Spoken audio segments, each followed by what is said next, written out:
আয়াতুল কুরসি কেন তেলাওয়াত করবেন? কারণ রাত্রেবেলা একজন মালাক বা ফেরেশতা আপনাকে পাহারা দিবে ইনশাআল্লাহ। আর পশ্চিমাদের দর্শন বলে দিলাম, ওরা কিন্তু এই অদৃশ্যের জগতে বিশ্বাস করে না। এই কারণে আমরা যারা অদৃশ্যের জগতে বিশ্বাস করি, আমাদেরকে এইসব সাম্প্রদায়িক শব্দ দিয়ে তারা সারা বিশ্বের বুকে আন্ডারএস্টিমেট করার চেষ্টা করেছে। এগুলো ধরতে হবে এগুলা। সামনে আসেন।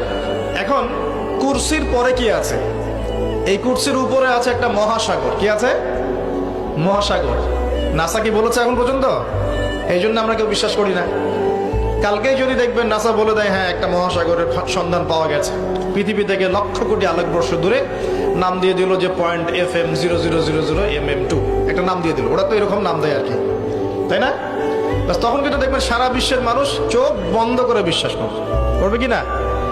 আমরা কিন্তু আল্লাহর প্রতি চোখ বন্ধ করে বিশ্বাসের জায়গায় এই পশ্চিমাদের উপর এখন চোখ বন্ধ করে বিশ্বাস করে। এটা কি বুঝেন? এটা কিন্তু শিরক হচ্ছে, এটাও শিরক হচ্ছে।